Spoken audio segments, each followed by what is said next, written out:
নমস্কার। আজকে বলবো মিরাকেল। জীবনে অনেক ছোট ছোট মিরাকেল সবারই ঘটে, আমরা কখনো নোটিস করি, কখনো নোটিস করি না।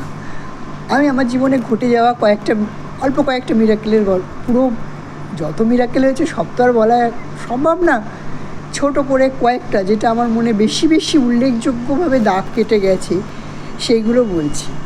আর তার সাথে সাথে কিছু কিছু মজার কথাও বলবো। মজার কথাটা হচ্ছে যে মিরাকেলের সাথেও কিছু মজা মিশে থাকে। কীরকম মজা সেটাও বলছি। আমি আমার মাকে প্রতি মাসে বা 1.5 মাস অন্তর একবার দেখতে যাই। মার গল্প করেছিলাম, শুনেছেন তো। না গেলেই তার খুব কষ্ট হয়।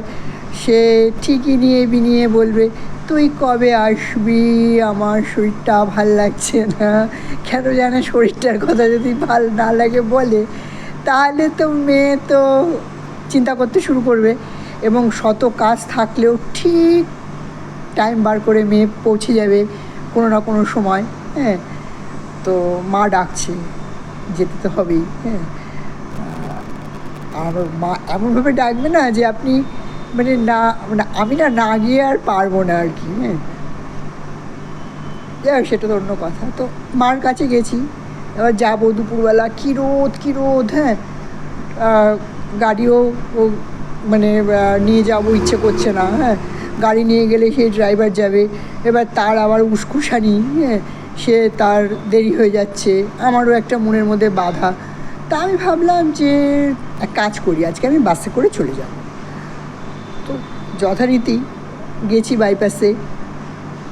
প্রচণ্ড কড়া রোদ্দুর, তার মধ্যে মনে হচ্ছে আমি পুরো সেদ্ধ হয়ে যাব। হ্যাঁ, সূর্যদেব বলছে আয়, তোকে একটু সেদ্ধ করে দিই। সেদ্ধ হওয়ার মতো অবস্থা, দাঁড়িয়ে আছি। আমি দাঁড়িয়ে ভাবছি, একটা যদি এখন নর্মাল না বাস এসে যদি একটা এসি বাস চলে আসতো খুব ভালো হতো, তাহলে আমি মার কাছে একটু কম কষ্ট হতো আমার যাওয়ার আর কি, পথের জার্নিটা আমার কম হতো। আপনি বিশ্বাস করবেন না, আপনারা, দেখছি দূরে একটা বাস আসছে, আসছে, দাঁড়িয়ে আছি বাইপাসে। ও বাবা, দেখি ওটা এয়ারপোর্টের এসি বাস এসছে। সে কি আমার আনন্দ! এরকমও হয়, হলো এরকম এটা একটা ঘটনা। আবার এরকম একদিন আমি আর আমার মেয়ে বেরিয়েছি, যথারীতি ওরকম কোথাও একটা গেছি আর কি, শপিং করেছি, করে এসে এবার বাইপাসে নেমেছি। নামার পরে প্রচণ্ড ঝড় বৃষ্টি শুরু হয়েছে, পা গেছে ভিজে। এবার যে চটিটা পরেছিলাম, চটিটা এত পিছল যে আমি হাঁটতেই পারছি না, পা দিয়ে বেরিয়েই যাচ্ছে, মনে হচ্ছে পড়েই যাব আমি। যাই হোক, চটিটা হাতে নিয়ে আমি দাঁড়িয়ে আছি। আমি বলছি, বাবা, মেয়েকে বলছি, বাবা জানিস তো, হ্যাঁ, এখন যদি একটা রিক্সা আসতো। বলছে, মা 2-4 পা তো আমাদের বাড়ি, চলো না, আমরা ঠিক চলে যাব। এবার রাস্তায় পা দিচ্ছি, হাঁটতে পারছি না, মনে হচ্ছে পায়ের মধ্যে সমস্ত কুচিগুলো ঢুকে রক্ত বেরিয়ে যাবে, আমার এত কষ্ট হচ্ছে। আমি বলছি, বাবা, যদি এখানে একটা রিক্সা আসতো এখন, তাহলে আমরা রিক্সা করে চলে যেতে পারতাম। বলছে, মা, এখানে রিক্সা আসে না, এখানে রিক্সা কেউ দাঁড়ায় না। আমি, হ্যাঁ, সেটাও তুই সঠিকই কথা বলছিস, সেখানে রিক্সা আসে না। ও বাবা, দেখছি যে একটা লোক এসে ওখানে নামলো, হ্যাঁ, রিক্সা নিয়ে এসে। তা আমি নামার পরে দেখি রিক্সাটা দাঁড়িয়ে আছে। আমি বলছি, ভাই, হ্যাঁ, তুমি কি আমাকে একটু, আমার বাড়ি খুব সামনে, তুমি কি আমাকে একটু ছেড়ে দেবে? আমি না হাঁটতে পারছি না, আমার খুব কষ্ট হচ্ছে। যে, হ্যাঁ দিদি, ছেড়ে দেবো। আপনার না মা মেয়ে একে অপরের মুখের দিকে তাকাচ্ছি। হ্যাঁ, যে আর এরকমও হয়। বলছে, মা, বিশ্বাস করে এখানে কখনো রিক্সা আসে না, কখনো রিক্সা দাঁড়ায় না, এখানে কোনো রিক্সা স্ট্যান্ডই না। কিন্তু খুব একটা ছোটো মোটো কথা। আরেকটা এরকম অভিজ্ঞতার কথা শেয়ার করি। আমার হাজব্যান্ড অর্ণব, ও রাওড়া রামকৃষ্ণ মিশনের স্টুডেন্ট। তো সেই সূত্র ধরে বলুন বা যাই বলুন, আমার মিশনে যেতে খুব ভালো লাগে। দুর্গাপুজোর সময় আমি রাওড়া রামকৃষ্ণ মিশনে যাই।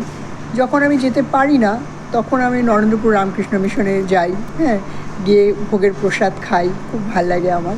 তো আমি ওই একজন মহারাজ, তার সাথে আমার খুব ইচ্ছে, অর্ণবের সাথে খুব কথা হতো মহারাজের সাথে।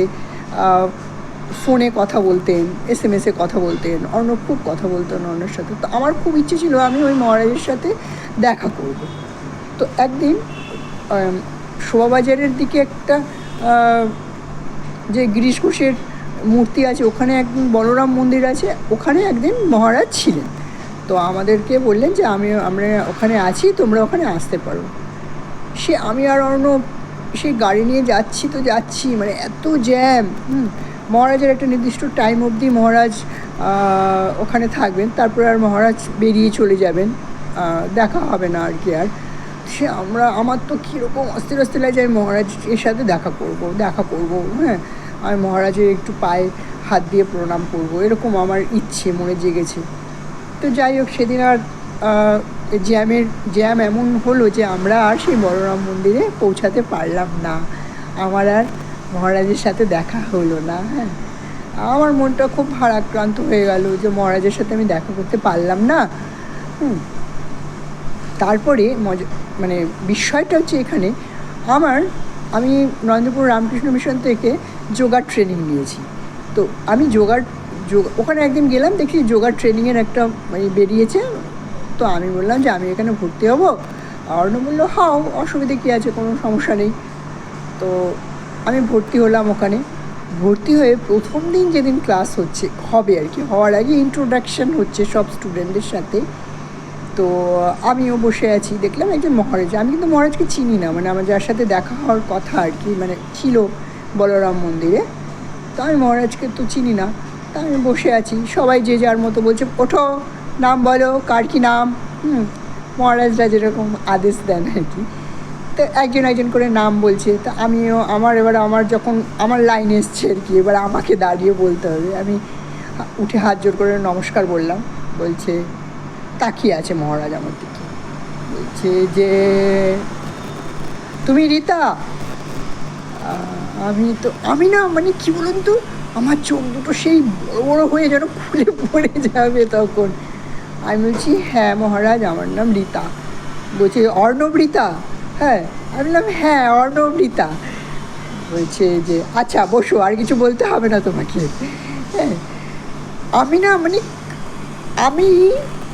মানে আমার যে কী পরিমাণ বিস্ময় হয়েছে আমি আপনাদের কাছে বললে বোঝাতে পারবো না। সেদিন যে আমি এই মহারাজের সাথে দেখা করার জন্য কত চেষ্টা করেছি, আমার সাথে দেখা হয়নি। আর মহারাজের সাথে যখন দেখা হলো, হয়তো সোশ্যাল মিডিয়ার মাধ্যমে মহারাজ অর্ণবের সাথে আমার অনেক ছবি দেখেছেন, তাতে চেনা হয়ে গেছে। কিন্তু আমি না নিজেকে ধন্য মনে করেছি, মহারাজ আমাকে মানে আইডেন্টিফাই করেছে যে অর্ণব রীতা। এটা আমার জীবনে একটা অন্যতম মিরাকেল, যেটা আমি কখনোই কোনো দিনই ভুলতে পারবো না। হ্যাঁ, আপনাদেরও এরকম কোনো মিরাকেলের গল্প থাকলে আমার সাথে শেয়ার করবেন। ভালো থাকবেন। আজকে এই অবধি রাখছি।